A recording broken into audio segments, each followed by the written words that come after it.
अस्सलाम वालेकुम, welcome back to the channel. आज हम पढ़ेंगे कंडीशनल सेंटेंसेस। कंडीशनल सेंटेंसेस क्या होते हैं, सबसे पहले जानते हैं कि कंडीशनल्स क्या होते हैं हमारे। ठीक है, तो सबसे पहले जानते हैं कि कंडीशनल्स हमारे क्या होते हैं। कंडीशनल्स जो है हमारे, उसमें जनरल ट्रूथ होता है। ठीक है, हम बात करते हैं ना कि अगर मैं पेपर्स में अच्छा पढ़ता तो पास कर लेता, अगर मैं उसकी जगह होता तो ये कर लेता, मैं वो कर लेता, अगर मेरी लॉटरी लग जाती तो मैं इस्लामाबाद में घर ख़रीद लेता, या फिर कोई और बात होती है तो आप उनको कहते हैं कि हाइपोथेटिकल सिचुएशन देखते हैं कि अगर ये हो जाता तो वो हो जाता, अगर ये हो जाता तो वो हो जाता। तो इस तरह की सेंटेंसेस को ट्रांसलेट करने के लिए हम कंडीशनल सेंटेंसेस का इस्तेमाल करते हैं। इसमें जनरल ट्रूथ होता है आपका। ठीक है, जनरल ट्रूथ मतलब साइंटिफिक रीज़न, एक ट्रूथ, सच्ची बात हो। जिस तरह से if we heat water it evaporates, जैसे कि हम वाटर को हीट देते हैं तो वो एवेपोरेट हो जाता है। ठीक है, ये साइंटिफिक सी बात है, जनरल ट्रूथ है। ठीक है, और दूसरा होता है इसमें हाइपोथेटिकल सिचुएशन। हाइपोथेटिकल सिचुएशन जैसे कि मैंने आपको बताया कि अगर मैं पेपर्स में पढ़ता तो मैं पास कर लेता। ठीक है, तो ये आपकी क्या होती है, हाइपोथेटिकल सिचुएशंस होती हैं। ठीक है, अगर ये हो जाता तो वो हो जाता। ठीक है, एंड देयर कॉन्सिक्वेंसेस। ठीक है, कॉन्सिक्वेंस क्या होता है हमारा, कॉन्सिक्वेंस अगर ये होता तो वो हो जाता। ठीक है, अगर मैं पेपर में पढ़ता, ठीक है, ये आपका क्या है, हाइपोथेटिकल सिचुएशन है, तो मैं पास कर लेता, तो ये उसका क्या है, कॉन्सिक्वेंस है, रिजल्ट जिसको कहते हैं हम। ठीक है, इसमें दो क्लासेस होती हैं। ठीक है, आपकी एक इफ़ कंडीशनल, इफ़ या कंडीशनल क्लास हम उसको कहते हैं। ठीक है, और दूसरी आपकी होती है कॉन्सिक्वेंस, रिजल्ट या मेन क्लास। तीनों में से कोई भी आप उसको नाम दे सकते हैं। हम यूज़ करेंगे इफ़ क्लास, ठीक है, और कॉन्सिक्वेंस क्लास। ठीक है, तो सबसे पहले आपका जो है वो जीरो कंडीशनल आ जाता है। पहले आपका जो है वो जीरो कंडीशनल आ जाता है। अब जीरो कंडीशनल क्या होता है इसी, ठीक है,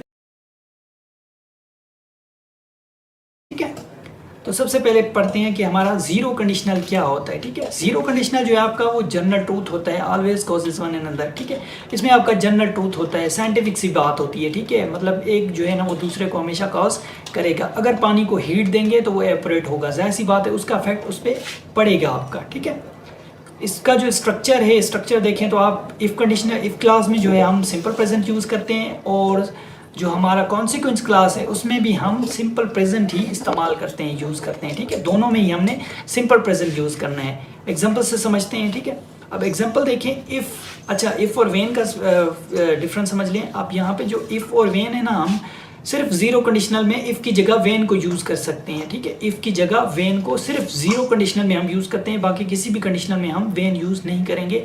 बाकियों के साथ हम इफ़ यूज़ करेंगे। सिर्फ जो है ना आप जीरो कंडीशनल के साथ आप क्या यूज़ करेंगे, इफ़ या वेन, दोनों में से कोई एक भी कर लें, आपकी मर्जी है। ठीक है, इफ़ यू हीट वाटर या when you heat water it evaporates. अब दोनों में देखिए सिंपल प्रेजेंट यूज़ हुआ है। ठीक है, सिंपल प्रेजेंट यूज़ करना है हमने, प्रेजेंट इंडेफिनिट टेंस जिसको हम कहते हैं। ठीक है, अगर हम पानी को हीट देते हैं तो वो एवापोरेट हो जाता है। ये एक जनरल ट्रूथ है, साइंटिफिक सी बात है। और सेकंड एग्जांपल है आपका, if I am sad I eat chocolate. अगर मैं सैड होता हूँ, उदास होता हूँ, तो मैं चॉकलेट खाता हूँ। ठीक है, अब ये मतलब मेरे लिए तो साइंटिफिक सी बात है, जब मैं उदास होता हूँ तो चॉकलेट खाता हूँ, उससे मेरा मूड अच्छा हो जाता है। ठीक है, तो आपके लिए भी कोई और साइंटिफिक रीज़न होगा तो आप वो यूज़ कर सकते हैं कि जनरल ट्रूथ आपके लिए जो हो। अच्छा, people die if they don't drink enough water, मतलब लोग मर जाते हैं अगर वो इनफ वाटर जो है ना वो यूज़ मतलब नहीं पीते। ठीक है, अब कॉन्सिक्वेंस क्लास को आप शुरू में लेके आएँ या लास्ट में रखें, वो आपकी अपनी मर्ज़ी है। ठीक है, आगे पीछे पर कर सकते हैं, कोई ये रिटन रूल नहीं है कि आप उसको पीछे रखें या आगे रखें। ठीक है, वो आपकी मर्ज़ी है, आप आगे रखते हैं या पीछे रखते हैं। उसके बाद if dogs get angry they growl, मतलब कुत्ते जो हैं जब गुस्से में आते हैं तो वो ग्रॉल करते हैं। ठीक है, अब ग्रॉल गूगल पे जाके आप देखें ना तो ग्रॉल किसे कहते हैं, वो गुरगुराते हैं कुत्ते। ठीक है, और पांचवा एग्जांपल है आपका, if you don't eat enough you lose weight. अगर जाहिर सी बात है, ये जनरल ट्रूथ है, साइंटिफिक सी बात है, आप ज़्यादा नहीं खाएंगे तो आपका जो वेट है वो जाहिर सी बात है लॉस कर जाएगा। आप ज़्यादा खाएंगे तो आपका वेट बढ़ जाएगा, जैसे बिलावल भुट्टो कहता है, जब ज़्यादा बारिश आता है तो ज़्यादा पानी आता है। ठीक है, तो ये भी इसी तरह है, ज़्यादा खाएंगे तो वेट बढ़ेगा, कम खाएंगे तो वेट लॉस होगा आपका। तो ये था आपका जीरो कंडीशनल। जीरो कंडीशनल को समराइज़ करते हैं कि इसमें हम जनरल ट्रूथ की बात करते हैं, साइंटिफिक बात करते हैं। ठीक है, अगर पानी को हम हीट देते हैं तो वो एवापोरेट हो जाता है। ठीक है जी, तो सबसे पहले जान लेते हैं कि हमारा फर्स्ट कंडीशनल क्या होता है। फर्स्ट कंडीशनल जो है हमारा, outcome is likely to happen. ठीक है, इसमें आउटकम जो है आपकी होती है, ये सच भी हो सकती है, झूठ भी हो सकता है। ठीक है, प्रोबेबली भी ट्रू, मतलब हो भी सकता है, नहीं भी हो सकता, ये एक प्रोडिक्शन है आपकी। ठीक है, और इसमें दो क्लासेस होती हैं हमारी, इफ़ क्लास होती है और एक कॉन्सिक्वेंस क्लास होती है। ठीक है, जो इफ क्लास है उसमें हम यूज़ करते हैं सिंपल प्रेजेंट, ठीक है, सिंपल प्रेजेंट टेंसेस हम पढ़ के आए हैं, प्रेजेंट इंडेफिनिट, ठीक है, जिसको कहते हैं। और दूसरे में हम करेंगे जो कॉन्सिक्वेंस क्लास है उसमें हम करेंगे फ्यूचर टेंस, ठीक है, फ्यूचर इंडेफिनिट जिसको कहते हैं, या फ्यूचर सिंपल टेंस, ठीक है। अच्छा जी, एग्जाम्पल समझते हैं। अब पहला एग्जाम्पल है, if we don't leave now we will miss the train. मतलब देखें, सच हो भी सकता है, नहीं भी हो सकता है, जैसे कि मैंने आपको पहले बताया। If we don't leave now, अगर हम अभी नहीं जाते तो मतलब हमारी ट्रेन जो है वो मिस हो जाएगी, ठीक है। अब हो सकता है वो लेट जाएं और ट्रेन भी लेट आए, तो पाकिस्तान में तो अक्सर इसी तरह से होता है कि आप लेट जाएं, ट्रेन फिर भी आपसे लेट आएगी 2 घंटे, ठीक है। तो सच भी हो सकता है ट्रेन पहले भी जा सकती है, और मतलब ये भी हो सकता है कि ट्रेन बाद में आए, ठीक है, वो पहुंच जाए। तो इसमें जो है ना वो प्रोबेबली भी ट्रू, मतलब हो भी सकता है, नहीं भी हो सकता, ठीक है। और सेकंड है आपका, इफ़ यू स्टडी हार्ड, अगर तुम मतलब मेहनत से पढ़ते हो, you will pass the exam, तुम एग्जाम पास कर लोगे। मतलब ये है ना, CSS में काफ़ी लोग मेहनत करते हैं, ठीक है, जो CSS कर रहे हैं वो तो समझ सकते हैं कि कितनी मेहनत होती है CSS में, और आगे जाके आप वो कहते हैं कि लक मैटर्स, ठीक है। तो कभी कभी लक नहीं मैटर करता, ठीक है, तो वो फेल कर जाते हैं, मेहनत करने के बावजूद भी फेल हो जाते हैं, मतलब पास भी हो सकते हैं, फेल भी हो सकते हैं। ये मतलब कंडीशन है, प्रोबेबली बी ट्रू, ठीक है, outcome is likely to happen, जिसकी मैं बात कर रहा हूँ। थर्ड एग्जाम्पल है आपका, if I see my boss I will ask him, अगर मैं अपने बॉस को देखूंगा तो मैं उससे पूछूंगा, ठीक है।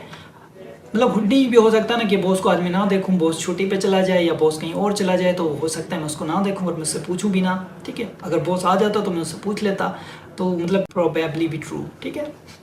इफ़ इट्स गेट कोल्डर और we will light a fire, हम आग जलाएंगे, मतलब ये। और नंबर 5 है आपका, इफ़ आई हैव टाइम, अगर मेरे पास टाइम होता, अगर मेरे पास टाइम हो, ठीक है, I will finish my painting, मैं अपनी जो पेंटिंग है वो कंप्लीट करूँगा, ठीक है। अब उसके पास टाइम जब हो ना हो, ठीक है, वो 2 दिन के बाद भी उसको टाइम मिल सकता है, 3 दिन बाद भी उसको टाइम मिल सकता है, ठीक है। तो अपनी पेंटिंग जो है वो फिनिश करेगा, मतलब प्रोबेबली भी ट्रू, सच हो भी सकता है, नहीं भी हो सकता, ठीक है। अच्छा जी, इसमें एक और यूज़ भी है हमारा फर्स्ट कंडीशनल में, हम इसमें मॉडल का यूज़ करते हैं, ठीक है। मॉडल का यूज़ क्यों करते हैं? डिग्री ऑफ सर्टेनिटी दिखाने को, रिकमेंडेशन दिखाने को, परमिशन दिखाने को, ठीक है। इनको दिखाने के लिए हम मॉडल वर्ब का यूज़ करते हैं, ठीक है। अब यहाँ पे देखें, if we don't leave now we might miss the train. अब यहाँ पे ये क्या सर्टेनिटी दिखा रहा है कि मतलब हम ट्रेन को मिस कर देंगे, ठीक है। हो भी सकता है, नहीं भी हो सकता है, यहाँ पे मॉडल वर्ब यूज़ कर रहे हैं, ठीक है। अब इस तरह भी कर सकते हैं, मतलब यहाँ पे सर्टेनिटी दिखाने को हम मॉडल वर्ब यूज़ करेंगे कि हमारी ट्रेन मिस ही हो जाएगी अगर हम नहीं जाएंगे तो, ठीक है। इफ़ यू स्टडी हार्ड, अगर तुम अच्छा पढ़ोगे, ठीक है, you could pass the exam, तुम एग्ज़ाम पास कर सकते हो, ठीक है। मतलब वो उसको सर्टेनिटी दिखा रहा है, ठीक है, रिकमेंड कर रहा है कि तुम अच्छा पढ़ो, मेहनत करो, ठीक है, तुम एग्ज़ाम पास कर सकते हो। और जो हमारा थर्ड है, if I see my boss I shall ask him, अगर मैं अपने बॉस को देखूंगा तो मैं ज़रूर पूछूंगा, ठीक है, आई शैल आस्क हिम, मैं उससे पूछूंगा, ठीक है। तो ये आपका क्या है, यहाँ पे ये भी सर्टेनिटी दिखा रहा है, ठीक है। तो यहाँ पे आपका जो फर्स्ट कंडीशनल है वो कंप्लीट होता है। अगर इसको क्विक रिकैप करें तो हमारी जो आउटकम है वो प्रोबेबली बी ट्रू, ठीक है, प्रोबेबली बी ट्रू, और outcome is likely to happen, हो भी सकती है, नहीं भी हो सकती है, ठीक है।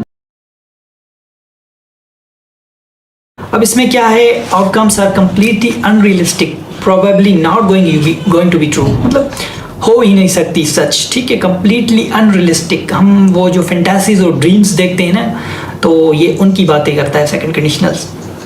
आगे मैं आपको एग्जांपल से अच्छे तरीके से समझाता हूँ। इसमें 2 क्लासेस होती हैं हमारी, एक इफ़ क्लास होती है, एक कॉन्सिक्वेंस क्लास होती है, जिसके मैंने आपको प्रीवियसली बताया था। इसका स्ट्रक्चर देखें तो जो इफ़ क्लास है आपका, उसमें आप सिंपल पास्ट यूज़ करते हैं, ठीक है। जो पहले वाले थे उनमें हम सिंपल प्रेजेंट यूज़ कर रहे थे, ठीक है, इफ़ क्लास में, और यहाँ पे हम सिंपल पास्ट यूज़ करेंगे, और फिर हम मॉडल वर्ब यूज़ करेंगे इसके साथ। वुड, शुड, कुड, माइट जो है हमारी ये मॉडल वर्ब्स हैं, ठीक है। जो भी मॉडल वर्ब्स हैं आप इनके साथ वो यूज़ करेंगे। आपका जो कॉन्सिक्वेंस क्लास है, रिजल्ट क्लास जिसको हम कहते हैं, ठीक है। एग्जाम्पल से समझते हैं। If I one the lottery I would buy a house in Islamabad, अगर मैं लॉटरी जीतता तो मैं इस्लामाबाद में घर खरीदता। मतलब पास्ट की बात कर रहा है, उसकी लॉटरी लगी ही नहीं बेचारे की, तो वो घर कैसे खरीदेगा, ठीक है। कहते हैं ना कि मेरे पास इतने पैसे होते तो मैं ये कर लेता, मतलब उसके पास पैसे हैं ही नहीं बेचारे के पास, तो कैसे करेगा, ठीक है। उसने लॉटरी जीती ही नहीं तो वो इस्लामाबाद में घर कैसे खरीदेगा। तो ये हमारी क्या होती है, फ्यूचर की बात करता है, ठीक है, फैंटेसी ड्रीम्स की बात करता है, ठीक है। और आपका सेकंड एग्जांपल है, if I had more money, अगर मेरे पास ज़्यादा पैसा होता, he would buy a boat, sorry if he had, ठीक है, if he had more money he would buy a boat, उसके पास ज़्यादा पैसे होते तो वो बोट खरीद लेता, मतलब उसके पास पैसे ही नहीं तो वो ज़्यादा कहाँ से बोट खरीदेगा। तो मतलब ये फैंटेसी है, ड्रीम है। हम दिमाग में सोचते हैं ना कि अगर ये हो जाता तो मतलब अगर इतने पैसे होते तो मैं ये ख़रीद लेता, अगर इतने पैसे तो मैं ये ख़रीद लेता। तो वो फैंटेसीज चल रही होती हैं, तो उसके लिए हम सेकंड कंडीशनल यूज़ करते हैं, ठीक है। और इसका थर्ड है if I were you I would stop smoking. मतलब ये इम्पॉसिबल चीज़ के लिए हम जो है ना वो आई के साथ वर यूज़ करते हैं, ठीक है। मतलब इफ़ आई वर यू, अगर मैं तुम होता तो आई वुड स्टॉप स्मोकिंग, तो मैं स्मोकिंग मतलब जो सिगरेट पीना है वो बंद कर देता। ना मैं आप हो सकता हूँ, ना आप ना मैं हो सकता है, ठीक है। ये आप और मैं नहीं हो सकते, ठीक है। आप रहेंगे, मैं रहूँगा, ठीक है। तो इम्पॉसिबल है, अनरियलिस्टिक है, ठीक है। तो ये आपका सेकंड कंडीशनल में आ जाएगा, ठीक है। जहाँ पे इम्पॉसिबिलिटी शो करनी हो ना कि ठीक है, जहाँ पे इम्पॉसिबिलिटी शो करनी है तो वहाँ पे आप आई के साथ वर यूज़ करेंगे, ठीक है। अगर पॉसिबल हो तो आप वॉज यूज़ करेंगे। नंबर 4 थे if he were younger I would ask him out. अगर वो छोटा होता तो मतलब मैं उससे पूछ लेता, तो मतलब अब वो छोटा है ही नहीं, इम्पॉसिबल सी चीज़ है, मतलब अनरियलिस्टिक है, कम्प्लीटली अनरियलिस्टिक है। वो छोटा है ही नहीं, बड़ा है, तो वो उसे कैसे पूछेगा, ठीक है। और नंबर 5 है if I understood what the teacher said I would tell you. मतलब मैं जो टीचर ने मुझे बताया वो मैं समझा ही नहीं, तो मैं आपको कैसे बताता, ठीक है। अब ये है कि अगर मैं अच्छा समझता, ठीक है, और जो टीचर ने बताया है तो आई वुड टेल यू, मैं आपको बताता। अब वो अच्छा समझा ही नहीं बच्चा, ठीक है, अब उसको समझ ही नहीं है टॉपिक की, तो वो आपको कैसे बताएगा, ठीक है। तो ये भी अनरियलिस्टिक बात सी होगी, ठीक है। एक बच्चा जानता ही नहीं टॉपिक के बारे में तो आपको किस तरह से बताएगा, इम्पॉसिबल सी बात है, ठीक है। और अच्छा, सेकंड कंडीशनल में ये बहुत रेयर यूज़ होता है इसका, लेकिन मैं आपको बता देता हूँ, फिर आप ना कहें कि ये किधर से आ गया, ठीक है। What's that. तो यहाँ पे मैं आपको बता देता हूँ, यहाँ पे आप प्रेजेंट कंटिन्यूस भी यूज़ करते हैं, मॉडल वर्ब प्लस इन्फिनेटिव इसके साथ यूज़ करते हैं, ठीक है, प्रेजेंट कंटिन्यूस। अब यहाँ पे इफ़ क्लास, उसके बाद मॉडल वर्ब, उसके बाद इन्फिनेटिव। किस तरह से, if I spoke French I would be living in Paris. अगर मैं फ्रेंच बोलता तो मैं पेरिस में रह रहा होता। अब मुझे फ्रेंच आती नहीं तो मैं पेरिस में कैसे रहूँगा, ठीक है। इम्पॉसिबल सी बात है, अनरियलिस्टिक है, फैंटेसी है, ठीक है। और एक और है example, if I had an exam tomorrow. अगर मेरा एग्जाम होता I would be revising now, तो मैं रिवाइज कर रहा होता। ना मेरा कल एग्जाम है और ना ही मैं रिवाइज कर रहा हूँ, तो ये भी इम्पॉसिबल, अनरियलिस्टिक सी बात है। मतलब ये जो प्रेजेंट कंटिन्यूअस है इसके साथ सेकंड कंडीशनल में बहुत रेयर यूज़ होता है, लेकिन अगर यूज़ होता है तो आपको इसका यूज़ पता होना चाहिए, ठीक है। तो यहाँ पे जो हमारा सेकंड कंडीशनल है वो ख़त्म होता है। क्विक रिकैप करें अगर हम, तो इसमें जो कंडीशन होती है हमारी अनरियलिस्टिक होती है, ठीक है, कंप्लीटली अनरियलिस्टिक सिचुएशन होती है। मतलब ये हो ही नहीं सकता, फैंटेसी जिसे आप कहें, ड्रीम कहें, ठीक है, ड्रीमली बातें। If I one the lottery I would buy a house in Islamabad. तो मतलब उसकी लॉटरी जो है वो निकली ही नहीं, वो गुजर चुका है, ठीक है, पास्ट है, गुजर चुका है। तो अब फ्यूचर में वो कैसे जो है ना वो जाके इस्लामाबाद में घर खरीदेगा, ठीक है। हाँ, कोई और सोर्स ऑफ इनकम हो जाए तो फिर वो खरीद सकता है, ठीक है। तो इसी तरह जो बाकी एग्जांपल्स मैंने आपको बताई वो प्रेजेंट कंटिन्यूअस इसमें यूज़ होता है, बहुत रेयर यूज़ होता है, लेकिन इसका यूज़ होता है, इसका आपको पता होना चाहिए। सबसे पहले जानते हैं कि हमारा थर्ड कंडीशनल क्या होता है, ठीक है। Did not happen, imaginary situation. मतलब ये हम पास्ट के लिए यूज़ करते हैं, जैसे हम सेकंड कंडीशनल फ्यूचर के लिए यूज़ कर रहे थे, ये हम करते हैं पास्ट के लिए, ठीक है। किसके लिए करते हैं, पास्ट के लिए। कि पास्ट में जो इमेजिनरी सिचुएशंस होती हैं, मतलब अगर ये होता तो ये हो जाता, अगर ये हो जाता तो ये हो जाता, मतलब हुआ ही नहीं ना वो। मतलब इसमें भी अनरियलिस्टिक सी बात हो गई। वहाँ पे जो अनरियलिस्टिक आप फ्यूचर की बात कर रहे थे, यहाँ पे जो अनरियलिस्टिक है वो आप पास्ट की बात करेंगे। मतलब जो पास्ट में ही काम हुआ और पास्ट में ही उसका जो कॉन्सिक्वेंस है वो भी आ गया, ठीक है। तो यहाँ पे आप देखें दो हमारी क्लाउजेज होती हैं, इफ़ क्लाउज होती है, एक कॉन्सिक्वेंस क्लाउज होती है, ठीक है। अब यहाँ पे जो है हम इफ़ क्लाउज में जो है वो क्या करेंगे, इफ़ प्लस पास्ट परफेक्ट, ठीक है। जो इफ़ क्लास है उसमें पास्ट परफेक्ट यूज़ करेंगे, और आगे जो है हम क्या यूज़ करेंगे, जो सेकंड क्लास है हमारी कॉन्सिक्वेंस क्लास, उसमें मॉडल वर्ब के साथ हम हैव को यूज़ करेंगे, ठीक है। वुड हैव, जिस तरह से वुड हैव, शुड हैव, ठीक है, इस तरह के जो हैं उनके साथ आप ये यूज़ करेंगे। और उसके साथ होगी पास्ट पार्टिसिपल, थर्ड फॉर्म आप जिसको कहते हैं, ठीक है, थर्ड फॉर्म ऑफ वर्ब। हम वर्ब में जो है वो कर करके हैं कि थर्ड फॉर्म क्या होती है हमारी, ठीक है। वर्ब अगर आपको नहीं पता थर्ड फॉर्म का, पता ही होगा सही आप ऑब्वियसली, अगर आप कंडीशनल्स में आए हैं तो एडवांस लेवल है ये, तो आप फिर भी वर्ब का लेक्चर जाके देखें, वहाँ पे आपको अच्छा समझ आएगा। एग्जांपल से समझते हैं। If I had studied harder, अगर मैं मतलब अच्छा पढ़ा होता, I would have pass the exam, तो मैं एग्ज़ाम पास कर लेता। पास की बात कर रहे हैं, ठीक है, ना वो अच्छा पढ़ा और ना ही उसने जो है ना पेपर पास किया, वो फेल हो गया एग्ज़ाम में, ठीक है, ये पास की बात करेगा। If you had left earlier we wouldn't have arrived late, मतलब अगर, ठीक है, जल्दी निकलते तो हम जो है ना वो लेट जो है ना वो पहुँचते, लेट ना पहुँचते, ठीक है। And if I had found his address, अगर मुझे उसका एड्रेस मिल जाता, ठीक है, I would have sent him invitation, मैं उसे इन्विटेशन सेंड करता, ठीक है।